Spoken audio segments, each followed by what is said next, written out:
Assalamualaikum warahmatullahi wabarakatuh.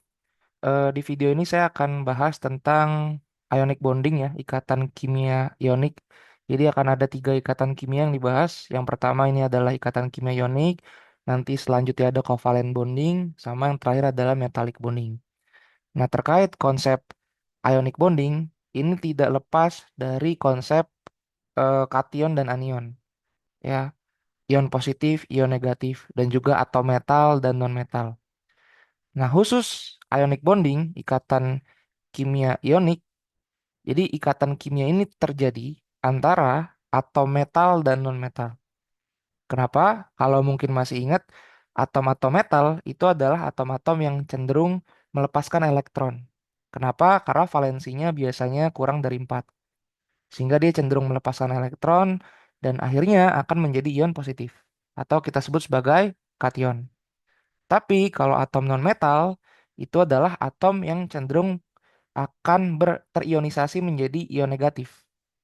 Kenapa? Karena dia cenderung menerima elektron, cenderung mengambil elektron. Karena valensinya biasanya lebih dari 4 gitu ya. Jadi metal itu melepaskan elektron sehingga dia menjadi ion positif, non-metal dia menerima elektron dan menjadi ion negatif atau kita sebut sebagai anion gitu ya. Nah, ikatan kimia ionik itu adalah ikatan kimia yang terjadi antara atom metal dan non-metal yang kemudian terionisasi, membentuk ion. Karena mereka membentuk ion, akhirnya mereka membentuk muatan yang berbeda. Si metal atau metal yang awalnya atom metal akhirnya berubah menjadi ion positif. Berarti muatannya positif. Sedangkan atom non-metal dia akan terionisasi menjadi atom negatif. Ya, atom positif kation, atom negatif adalah anion. Karena mereka memiliki muatan yang berbeda, positif sama negatif, akhirnya mereka akan saling tarik-menarik. Itulah yang akhirnya kita sebut sebagai electrostatic attraction. Jadi senyawa ionik ini terbentuk karena atom-atom metal dan non-metal saling tarik-menarik karena ada gaya elektrostatik ini. Karena mereka memiliki muatan yang berbeda, sehingga akhirnya saling tarik-menarik. Nah, konsepnya sebenarnya kalau dalam konsep pembentukan senyawa ionik gitu ya, ikatan kimia ionik, itu adalah ikatan kimia yang terbentuk karena satu atom memberikan elektronnya melepas elektron gitu ya, dan yang atom lainnya itu menerima, mengambilnya. Sehingga akhirnya terbentuk senyawa ionik, di mana senyawa ionik ini terhubung atom-atom metal dan non-metal ini terhubung dengan ikatan kimia ionik. Nah, kalau kita lihat di periodic table, jangan sampai lupa ya, bahwa atom-atom metal ini yang warnanya kuning nih. Oranye, apa sih ini warnanya peach ya, peach, kuning, hijau. Sedangkan yang warnanya ungu nih, hidrogen, karbon, oksigen, fosforus, lalu terus ungu yang di bagian sini sampai biru ini adalah kelompok-kelompok non-metal. Sehingga senyawa ionik, ya, ikatan kimia ionik itu tersusun dari atom metal dan non-metal. Itu kriteria pertamanya. Ya, kalau kita lihat dari reaksinya, tadi yang seperti saya bilang di awal ya, bahwa ada satu atom yang memberikan elektronnya, melepas elektronnya dan dia membentuk ion positif, lalu ada satu atom yang akhirnya menerima elektron yang dilepas tadi. Karena dia menerima elektron, elektronnya jumlahnya menjadi lebih banyak sehingga dia akan berubah menjadi ion negatif. Nah, atom ini spesifiknya tadi ya, untuk yang ion positif itu adalah datang dari metal, sedangkan yang non-metal itu adalah ion negatif. Gitu.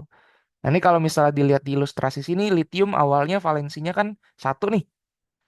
Kalau valensi satu berarti kurang dari 4, maka dia cenderung melepas. Dia akan melepas satu elektronnya. Dan akhirnya membentuk ion positif. Sedangkan fluorin, valensinya ada 7. 1, 2, 3, 4, 5, 6, 7. Karena valensinya lebih dari 4, maka dia cenderung mengambil elektron. Jadi elektron yang dilepas oleh litium itu akan diambil oleh fluorin. Sehingga dia akan berubah menjadi ion negatif. Kenapa jadi ion negatif? Karena sekarang elektronnya menjadi lebih banyak. Nah, karena muatan mereka berbeda, litium dan fluorin ini muatannya berbeda, mereka akan tarik-menarik akibat gaya elektrostatik tadi. Ya sudah, mereka akhirnya akan membentuk senyawa ionik karena gaya tarik-menarik tadi. Oke, ini contoh paling sederhananya. Ya. Nah, untuk lebih jelasnya lagi, kita coba lihat simulator ini. Nah, ini tadi ya, ada litium, ada klorin. Jadi kalau di konsep ikatan kimia ionik ada satu atom yang berperan sebagai donor, pemberi elektron, ada satu atom yang berperan sebagai receiver, penerima elektron. Ya, donornya adalah berarti atom metal, sedangkan receivernya adalah atom non metal. Kalau di konteks yang sekarang saya buka nih simulatornya ya, litium di sini kan valensinya satu nih, valensinya satu dia. Sedangkan klorin kan valensinya 7 ya, satu, 2, 3, 4, 5, 6, 7. Ya sudah, akhirnya nanti litium akan memberikan satu elektronnya ke klorin. Ingat ya, supaya stabil kan valensi itu harus 8. Atau kalau litium supaya stabil dia cukup 2 aja valensinya. Ya sudah, otomatis litium akan melepaskan satu elektron dan klorin akan menerima satu elektron. Itu ya, coba kita buat ionisasinya. Nah, elektronnya litium dilepas ke klorin, klorin menerima, litium menjadi ion positif, klorin menjadi ion negatif, dan mereka akan saling tarik-menarik satu sama lain karena gaya elektrostatik. Coba kita lihat contoh kasus lainnya, misalnya NaCl. Siapa donornya? Donornya pasti sodium di sini. Natrium ya, Na atau no sodium di sini nama lainnya. Karena dia valensinya satu. Klorin valensinya 7. Maka sodium akan menyumbangkan satu elektron, melepas satu elektronnya dan satu elektron itu ditarik oleh klorin. Udah, sekarang sodium menjadi stabil kan karena valensinya udah 8. Kalau klorin karena tadi sudah mengambil satu elektron dari si sodium, udah 8 juga. Sekarang valensinya, maka dia udah stabil juga nih si klorin.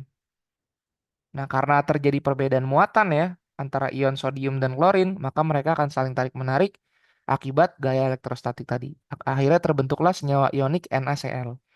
Kalau LiCl ini tadi juga sama ya, dia akan terbentuk senyawa ionik LiCl. Sekarang kita lihat contoh lainnya, Mg dan O. Nah, kalau Mg magnesium, ini dia punya dua valensinya. Sedangkan oksigen, satu, dua, tiga, empat, lima, enam. Pas kan? Magnesium supaya stabil butuh ngelepas dua. Oksigen supaya stabil dia butuh ngambil dua. Ya sudah, magnesium akan menyumbangkan dua elektronnya dilepas ke oksigen. Gitu ya. Coba kita lihat. Nah, dua elektronnya itu akan dilepas. Jangan sampai lupa notasi senyawa, notasi ionik ya. Ini kita sudah pelajari di chapter-chapter sebelumnya. Kalau dia melepas dua elektron, ya berarti notasinya Mg2+, karena dia melepas dua elektron. Dan sekarang dia menjadi ion positif kan. Stabil nggak sekarang? Stabil, karena sekarang valensinya sudah 8. Oksigen juga sudah stabil, karena sekarang valensinya pun 8. Tapi, karena elektronnya sekarang lebih banyak dua karena dia ngambil dua dari magnesium, maka oksigen di sini menjadi ionnya adalah O2-. Jadi muatannya 2- di sini. Nah, mereka akan saling tarik-menarik satu sama lain dan akhirnya membentuk MgO, ya, senyawa ioniknya. Gitu. Sekarang coba kita lihat contoh lainnya. Misalnya kasusnya CaCl ya. Nah, di sini Ca itu elektron valensinya adalah, sebentar, saya buka anotasi dulu ya. Ini Ca ada dua valensinya. Sedangkan sel ada berapa? Satu, dua, tiga, empat, lima, enam, tujuh. Klorin kan sebenarnya cuma butuh satu elektron kan supaya stabil kan, supaya 8. Tapi kalsium di sini harus ngebuang dua. Maka supaya jumlahnya pas, dia butuh dua Cl.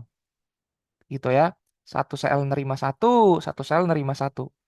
Jadi pas saya ngelepas dua elektron, masing-masing sel menerima satu. Karena di sini selnya ada dua, ya sudah. Dua elektron yang dilepas sama kalsium akan terdistribusi secara merata ke kalsium yang sini, yang sebelah kiri. Sorry, bukan kalsium, ke klorin yang sebelah kiri dan ke atom klorin sebelah kanan. Tuh ya. Coba sekarang kita lihat ketika kita simulasikan proses ionisasinya. Nah, kalsium karena sudah melepas dua elektron, maka notasi ionnya adalah Ca2+. Sedangkan kalau klorin, karena dia hanya menerima satu elektron, maka notasinya adalah Cl-. Udah, sekarang udah sama-sama stabil. Kalsium udah stabil karena valensinya udah 8. Klorin pun juga sudah stabil karena valensinya sudah 8. Maka senyawa ioniknya adalah CaCl2. Kenapa Cl2 ya? Karena Cl-nya ada dua di sini. Gitu ya. Jadi CaCl2. Ditulis sebagai pangkat bawah atau subscript ya. karena ini mengindikasikan jumlah. Kalau pangkat atas kan dia notasi di ion ya, dia mengindikasikan muatan. Kalau yang pangkat bawah di sini kan jumlah, oh berarti Cl-nya ada dua, Ca-nya satu. Ya sudah, ditulis CaCl2. Oke, sekian untuk video kali ini. Terima kasih.